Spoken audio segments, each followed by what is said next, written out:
जय हिंद दोस्तों, मैं राम सर आर्मी क्राउन के यूट्यूब प्लेटफॉर्म पर एक बार फिर से आपका हार्दिक स्वागत करता हूं। आज हम लोग साइंस के 30 क्वेश्चंस को कवर करने वाले हैं। आप लोग एंड तक बने रहिए क्योंकि सेशन बहुत ही जानदार होने वाला है। पहला क्वेश्चन आपकी स्क्रीन पर है कि विटामिन ई का रासायनिक नाम है। आप लोग फटाफट इसका जवाब दीजिए। ऑप्शन ए है कैल्सीफेरॉल, रेटिनॉल, टेकोफेरॉल और एस्कॉर्बिक एसिड। भाई साहब, जिन बच्चों ने ऑप्शन नंबर सी को क्लिक किया है टेकोफेरॉल, उन परम सत्य जवाब है। याद रखेंगे भाई साहब, विटामिन ई की कमी से होने वाला जो रोग होता है उसे कहेंगे बाझपन। इसे आप क्या कहेंगे? कहेंगे बाझपन, या इसे नपुंसकता नामक रोग कहा जाता है। इसे याद रखेंगे।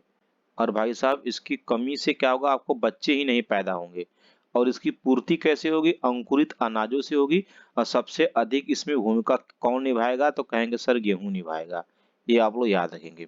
और फ्रेंड्स, बात करेंगे हम लोग कैल्सीफेरॉल की, तो भाई विटामिन डी का नाम क्या है? रासायनिक नाम कैल्सीफेरॉल, विटामिन डी का। और बच्चों में जो रोग होता है विटामिन डी की कमी से भाई साहब, वह सूखा रोग होता है। कौन सा रोग? आप कहेंगे सूखा रोग होता है। सूखा रोग।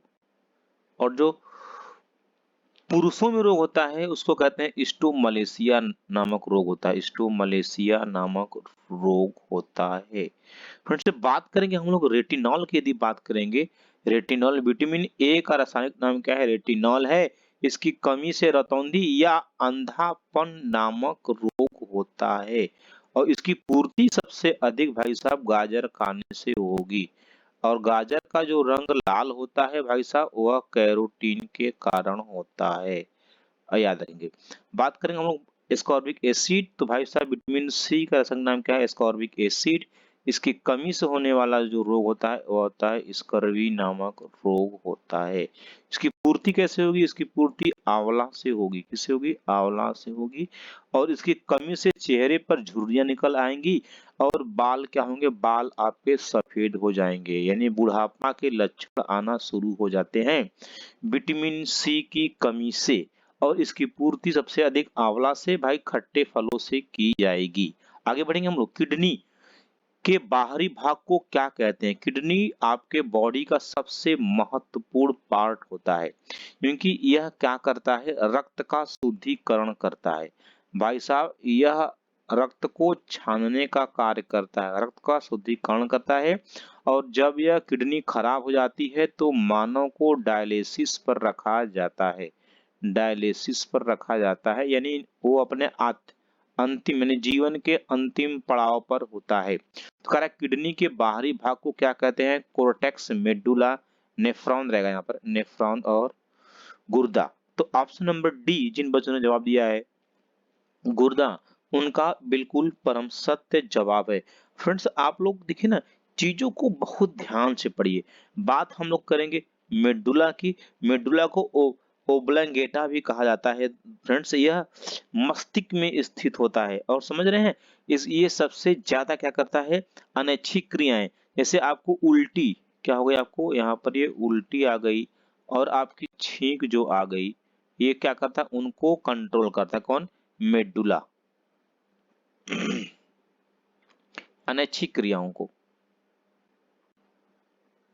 अनैच्छिक क्रियाओं को।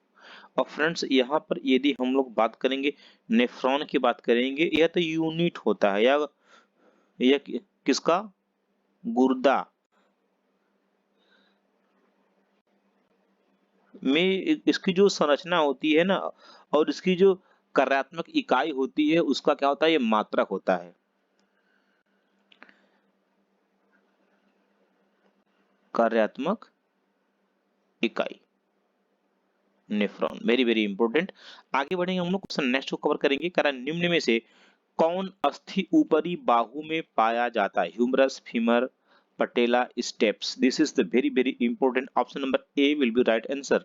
ह्यूमरस क्या होता है? यह अस्थि बाहु, यह सबसे ऊपरी अस्थि बाहु, माने अस्थि माने हड्डी, बाहु माने भुजा।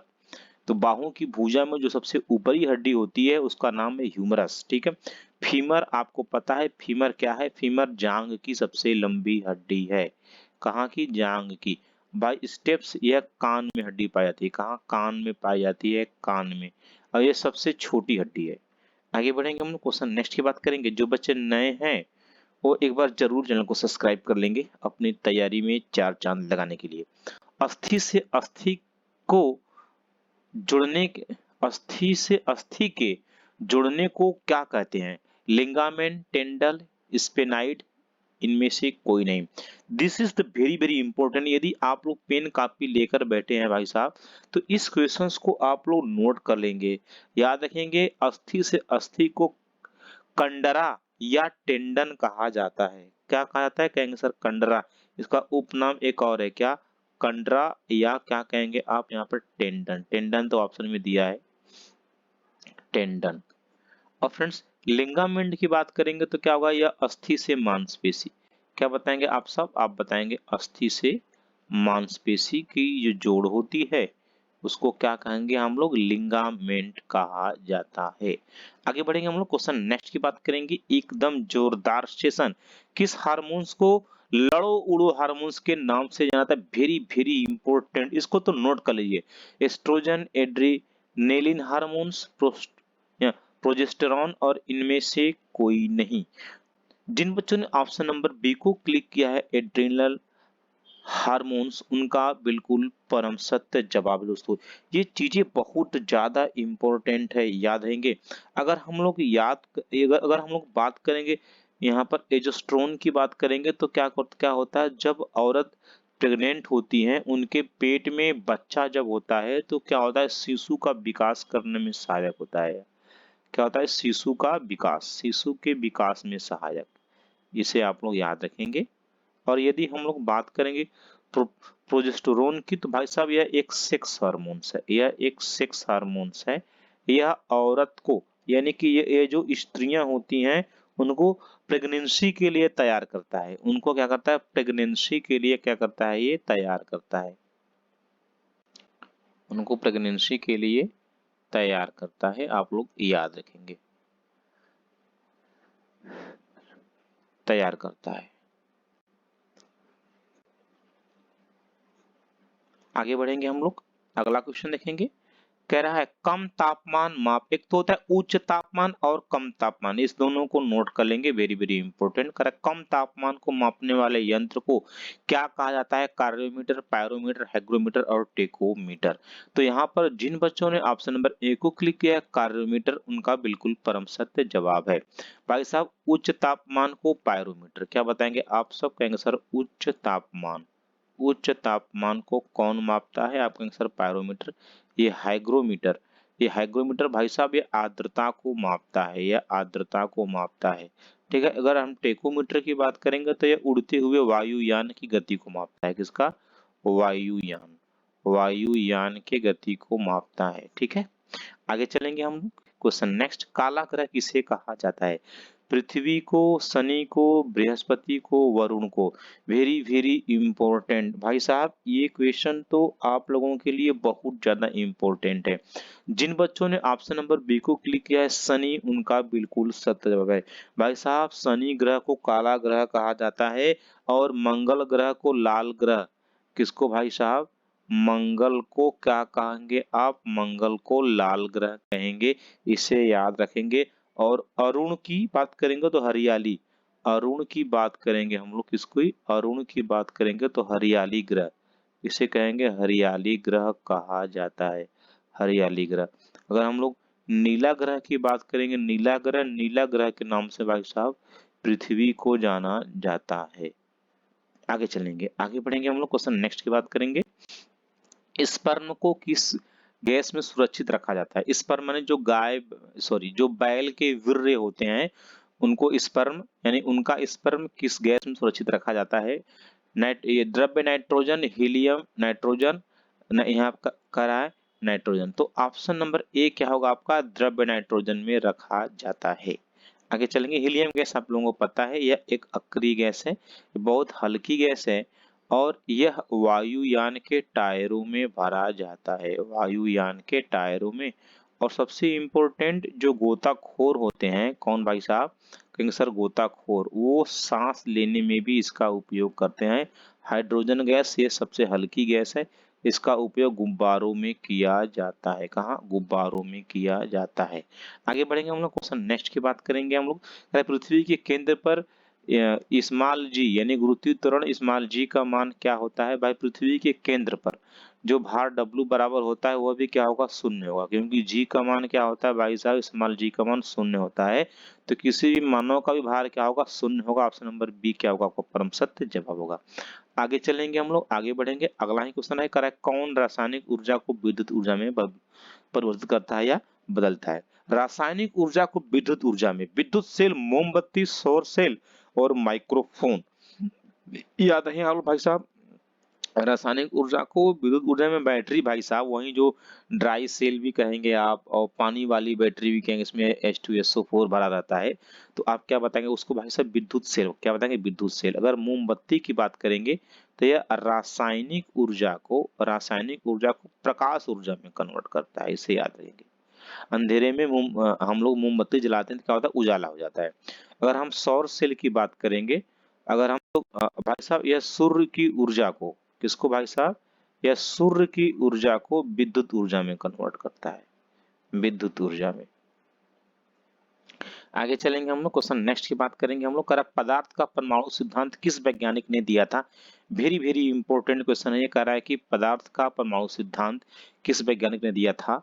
डाल्टन, न्यूटन, मैक्सवेल और पास्कल। तो जिन बच्चों ने ऑप्शन नंबर ए को क्लिक किया है डाल्टन, उनका बिल्कुल परम सत्य जवाब होगा। बात करेंगे हम लोग न्यूटन की। न्यूटन ने गति से संबंधित भाई साहब 3 नियम दिया था। अगर हम लोग बात करेंगे या हम लोग यहाँ पर मैक्सवेल की बात करेंगे, देखिए ना, जो चीजें हैं वो आप लोगों के सामने हैं और आप लोग इसे याद रखें। यह स्क्रू का नियम दिया था। स्क्रू खोलने के लिए पेचकस से खोलेंगे जब, तो उसके केंद्र पर क्या होता है भाई साहब, एक चुंबकीय क्षेत्र उत्पन्न हो जाता है। इसको किसने बताया था, मैक्सवेल ने बताया था। मैक्सवेल ने क्या कहता है, यह स्क्रू का नियम दिया था। किसका, स्क्रू का नियम दिया था। अब पास्कल का आप लोगों को पता है, पास्कल ने तो दाब, पास्कल ने बताया था ना कि समान जो दाब, ये लिक्विड होते हैं, तरल जो होते हैं, वो समान क्षेत्रफल पर समान दाब डालते हैं।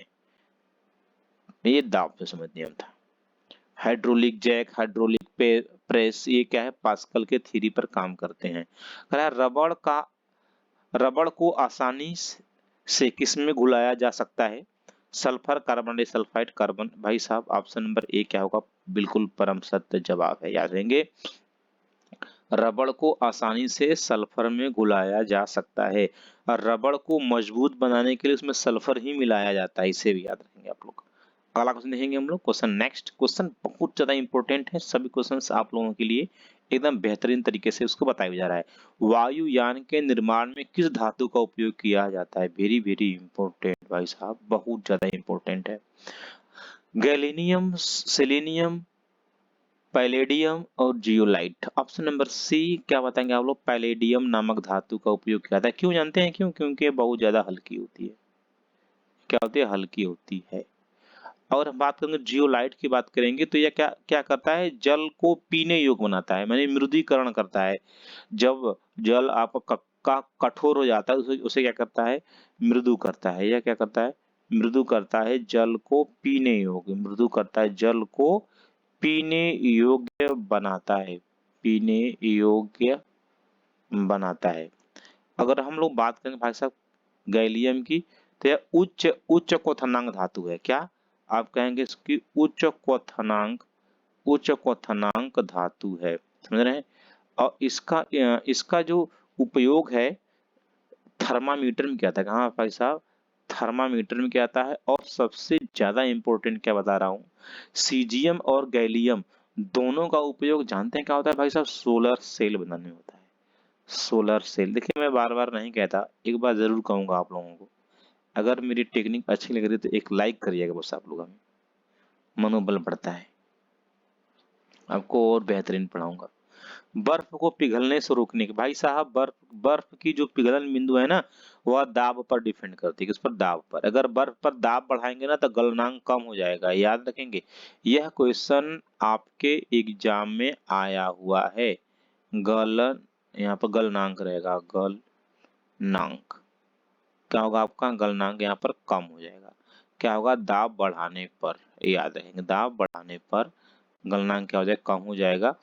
और ये तो हुआ रहा प्रेशर की बात। अगर उसमें जिलेटिन मिला देंगे हम लोग, जिलेटिन मिला दे तो क्या होगा, जल क्या ये सॉरी बर्फ क्या होगा, पिघलने से, यानी बर्फ के रूप में बनने से क्या होगा, रुकेगा। तो ऑप्शन नंबर ए क्या होगा आपका, बिल्कुल सत्य जवाब है। वेरी वेरी इंपॉर्टेंट है, आप इसको नोट करते रहेंगे भाई साहब। उसकी गुप्त उष्मा 80 कैलोरी होती है बर्फ की। कह रहा है पृथ्वी की सतह से भूस्वरूप ग्रह की ऊंचाई कितनी होती है, 3600, 36,000, और फिर कह रहा है 5400, यहाँ पर 54,000। Very very important. आप लोग जानते हैं ये जो अपना अर्थ है, ये अर्थ है, इसकी कुछ ऊंचाई पर हम लोग जब किसी माने कृत्रिम उपग्रह जो मानव के द्वारा बनाया गया उपग्रह होता है भाई साहब, और 36,000 किलोमीटर की ऊंचाई पर, कितना, 36,000 किलोमीटर की ऊंचाई पर क्या होता है, इसको स्थापित किया जाता है। इनका जो पीरियोडिक टाइम मैंने इसका जो टाइम पीरियड होता है, मैंने आवर्तकाल की बात करेंगे, या आवर्तकाल की बात करेंगे इसका, तो एकदम बराबर होता है भाई साहब। 24 घंटे में क्या होता है, यह एक चक्कर क्या कहते हैं, ये लगा लेता है, याद रहेंगे। तो ऑप्शन नंबर बी क्या होगा आपका, बिल्कुल परम सत्य जवाब होगा। बढ़ेंगे हम लोग अगले क्वेश्चन की तरफ। करा विद्युत चुंबक किसके बनाए जाते हैं। सभी क्वेश्चनों का चुनाव एकदम जोरदार किया गया है, सभी क्वेश्चन सब एग्जाम में आने के लिए इंपॉर्टेंट है। कार्बन, सल्फर, नर्म लोहा, पिटवा लोहा। भाई साहब विद्युत चुंबक को बनाने के लिए भाई साहब नर्म लोहे का उपयोग किया जाता है। जो चुंबक होता है, चुंबक का चुंबकीय गुण भाई साहब गर्म करने पर, तोड़ने, पीटने और पटकने पर क्या होता है, सब नष्ट हो जाता है। गर्म करने पर क्या होता है, नष्ट होता है, याद रखेंगे। गर्म करने पर चुंबकीय गुण क्या होते हैं, नष्ट होते हैं, याद रखेंगे आप लोग। चुंबक में दो पोल होते हैं, नॉर्थ और साउथ होते हैं। जैसे आपका ये मैग्नेट बना दूं मैं, तो इसमें नॉर्थ और साउथ दो पोल होते हैं। चुंबकीय बल रेखाएं हमेशा नॉर्थ निकलकर साउथ में जाती हैं, इस प्रकार से ऐसे ये एक चुंबकीय का एक क्षेत्र बनाती है, ठीक है, जिसका मात्रा क्या होता है, वेबर होता है। और चुंबकीय प्रेरणा का मात्रा क्या होता है आपका, टेस्ला होता है। अब यहाँ पर अगर पिटवा की बात करेंगे तो पिटवा क्या होगा, सबसे शुद्ध लोहा। सबसे शुद्ध लोहा क्या होगा आपका, यहाँ पर पिटवा लोहा क्या होगा, सबसे शुद्ध लोहा होगा। आगे बढ़ेंगे हम लोग, क्वेश्चन नेक्स्ट की बात करेंगे। अगला क्वेश्चन बहुत ज्यादा इंपॉर्टेंट करा है, चुंबकीय प्रेरण क्षेत्र की इकाई क्या होती है। वेरी वेरी इंपॉर्टेंट, अभी बात हो रही थी भाई साहब। अब करा है कि चुंबकीय प्रेरण क्षेत्र की, प्रेरण का मतलब क्या होता है, शक्ति होता है, कि उस क्षेत्र में शक्ति, यानी जो चुंबकीय, जैसे चुंबक के चारों ओर का एक क्षेत्र होता है, उसी के अंदर यदि लोहे को आप लाएंगे तो क्या होगा, वह चिपक जाएगा। चुंबक क्या क्या करेगा, उसको अपनी तरफ आकर्षित करेगा।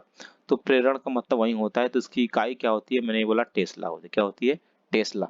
Very very important. अगर बात करें क्यूरी की भाई साहब, तो क्यूरी क्या है, यह रेडियो एक्टिविता की मात्रक है, रेडियो एक्टिविता का मात्रक है।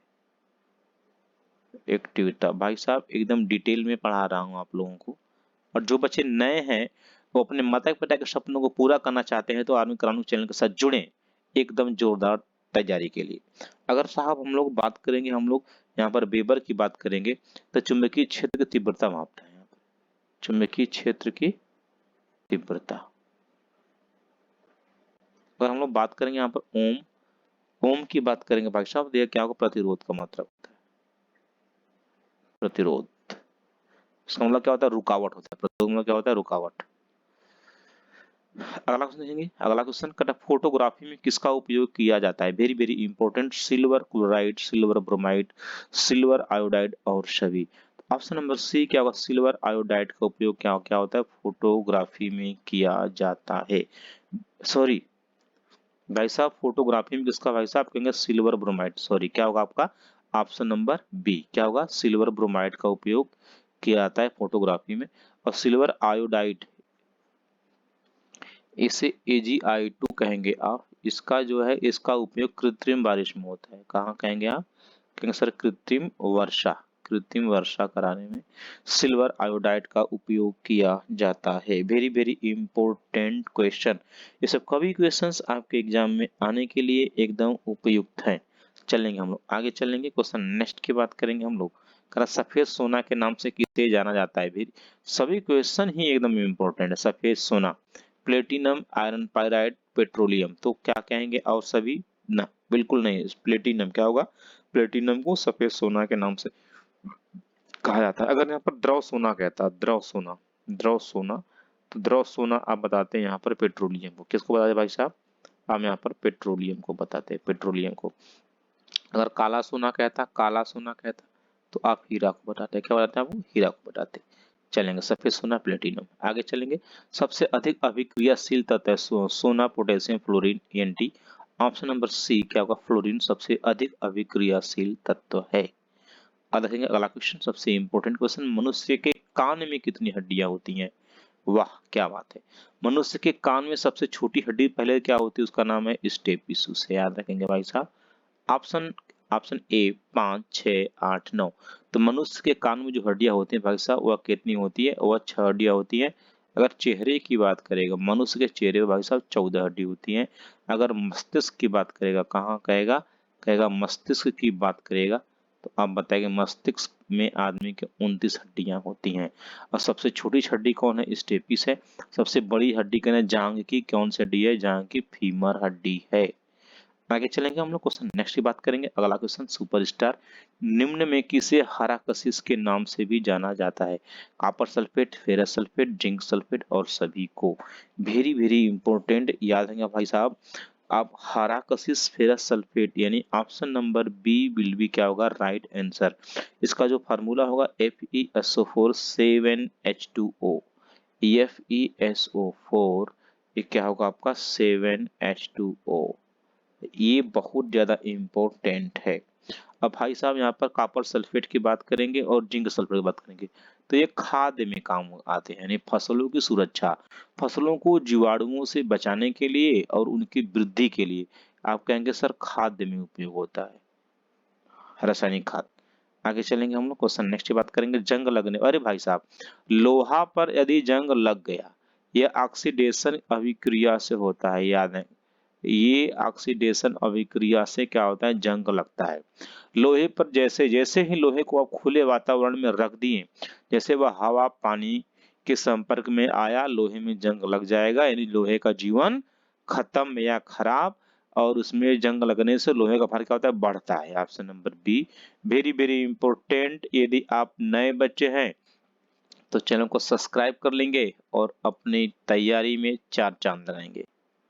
अगला क्वेश्चन देखेंगे, पावर ट्रांसफार्मर की कार्यप्रणाली का सिद्धांत किस पर आधारित है। वेरी वेरी इंपॉर्टेंट, सभी क्वेश्चनों का चुनाव जबरदस्त किया गया है। यदि आप यहां से मिस कर रहे हैं तो सिलेक्शन मिस कर जाएंगे। हुक का नियम, भाई हुक ने तो प्रतिबल का नियम दिया था स्प्रिंग पर, प्रतिबल की सीमा, न्यूटन तो गति का नियम दिया था, सब पता है आप लोगों को, आइंस्टीन सापेक्षता का नियम दिया था। तो कौन बचा, फैराडे बचा, ऑप्शन नंबर डी। आगे चलेंगे क्वेश्चन नेक्स्ट की बात करा, हर गोविंद खुराना को, ये भाई ये बायोटेक्नोलॉजी से जुड़े थे, कौन, हर गोविंद खुराना बायोटेक्नोलॉजी की दुनिया में जुड़े थे। इनको नोबेल पुरस्कार 1968 में मिला था। भारत में पहला नोबेल पुरस्कार 1913 में रविंद्रनाथ टैगोर को मिला था गीतांजलि पर, साहित्य के क्षेत्र में। कहा भाई साहब, इसे भी जानते रहेंगे आप लोग, साहित्य के क्षेत्र में। चलेंगे आगे बढ़ेंगे हम लोग। अगला क्वेश्चन, प्रकाश संश्लेषण। प्रकाश संश्लेषण का मतलब होता है प्रकाश में भोजन बनाना। तो कह रहा कौन सी गैस अनिवार्य है, ऑक्सीजन, नाइट्रोजन, CO2। भाई साहब वहीं कार्बन डाइऑक्साइड चाहिए। और कौन सा लाल रंग में, जब प्रकाश सूर्य लाल रंग में होता है तो पेड़ की पत्तियां सबसे अधिक भोजन बनाती हैं और उनका मुख भी सूर्य की तरफ हो जाता है। आगे बढ़ेंगे क्वेश्चन नेक्स्ट के बाद, रेडियम किसका, ये तो बहुत ज्यादा इंपॉर्टेंट है, ये क्वेश्चन आया हुआ है बहुत ज्यादा एग्जाम में, ये रेलवे ग्रुप डी NTPC हर जगह पूछता है। रेडियम किस खनिज से प्राप्त किया जाता है, हेमाटाइट लोहे से, सिनेबार पारा, बॉक्साइट एल्यूमिनियम। तो क्या बचा, पिच ब्लेड। भाई साहब सीधे सीधे क्लियर हो जा रहा है। आगे चलेंगे हम लोग क्वेश्चन नेक्स्ट करें, एक उड़ते हुए चक्के की प्रति सेकंड घूर्णन किससे मापी जाती है। अगर हम लोग बात करेंगे बैरोमीटर, बायोमीटर से वायुमंडली, एनेमोमीटर से वायु दाब, ये हाइग्रोमीटर से क्या होता है आपका आपका क्या ये आर्द्रता। तो क्या बचा आपका स्ट्रोबोस्कोप, ये ऐसे रहेगा, स्ट्रो रहेगा, स्ट्रोबोस्कोप।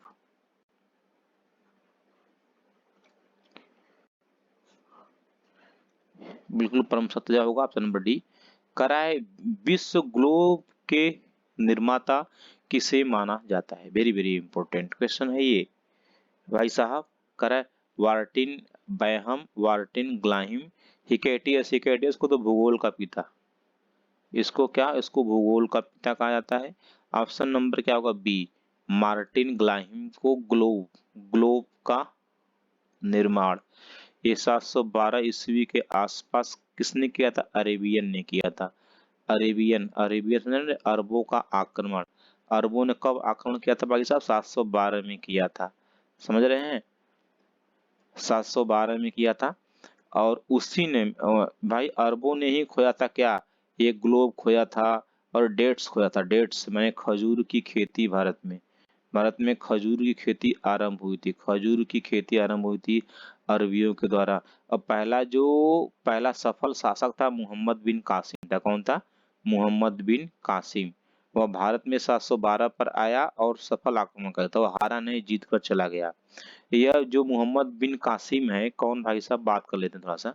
जो मोहम्मद बिन कासिम है, यह कोई राजा नहीं था। यह एक क्या था? यह एक चीफ ऑफ कमांडर था। यह एक सेनापति था। क्या था भाई साहब? यह एक सेनापति था। सेनापति किसका था? तो किसका था भाई साहब? आप कहेंगे अल हज्जाज का था। अल हज्जाज, अल हज्जाज का सेनापति था ये। कौन? मोहम्मद बिन कासिम। एक बार ऐसा हुआ था कि इंडिया का राजा, माने उस टाइम सिंध के रास्ते, सिंध का राजा कौन था भाई साहब? दाहिर सेन था। कौन था? दाहिर सेन था। दाहिर सेन के ऊपर ये दाहिर सेन कहाँ का? भाई सिंध का राजा था। सिंध में ट्रांसपोर्ट हुआ करता था, यानी कि पानी के रास्ते से जहाजों का आवागमन हुआ करता था। तो जो अरबी जो अल हज्जाज था, उसके व्यापारिक जहाजों को दाहिर सेन क्या करता है? किडनैप कर देता है और कहता है कि हमें भाई साहब, हमें पैसा चाहिए, हमें टैक्स दोगे तभी हम तुम्हारे जहाज को छोड़ेंगे। तब अल हज्जाज ने पहली बार मोहम्मद बिन कासिम को कहाँ भेजा था? भारत भेजा था कि जाओ देखो ऐसा कौन सा आदमी है जिसने हमारे जहाजों को किडनैप कर रहा है और हमसे रंगदारी मांग रहा है। तो उसने देखा दाहिर सेन, तो दाहिर सेन को मोहम्मद बिन कासिम ने मना किया कि तुम मान जाओ और हमारे जहाजों को, सैनिकों को छोड़ दो जो किडनैप किए हो। लेकिन दाहिर सेन नहीं मानता है, कहता है ना, मैं एक राजा हूँ, तुम मुझे पैसा वगैरह दोगे, टैक्स दोगे हर महीने, तभी तुम्हारे जहाजों को छोड़ूंगा। तो मोहम्मद बिन कासिम इसका खबर सुनाता है तो उसका अल हज्जाज जो राजा था बोलता है मार डालो। तो मोहम्मद बिन कासिम 712 में क्या करता है? दाहिर सेन को मौत के घाट उतार देता है और उनकी दोनों बेटियों को, सोनलमुखी सूर्यमुखी को किडनैप कर लेता है और अल हज्जाज के पास भिजवाता है। कभी टाइम मिलेगा तो इतिहास आप लोगों को पढ़ाया जाएगा। जोरदार, जबरदस्त, एकदम शानदार। टाइफाइड बुखार, टाइफाइड से आपका फेफड़ा, आंत परेशान हो जाता है। ये सबसे ज्यादा इफेक्ट कहाँ होता है? ये आंत से होता है भाई साहब। ये आपका जीवाणु से होता है। ऑप्शन नंबर ए। दोस्तों आज का सेशन हम लोग यहीं पर समाप्त करते हैं। यदि आपको मेरा टेक्निक और मेरी पढ़ाई आप लोगों को जम रही है तो आप लोग लाइक करिए, कमेंट करिए और मैं बेहतरीन क्लास आप लोगों को प्रोवाइड करने की कोशिश करूंगा भाई। ओके, जय हिंद, जय भारत।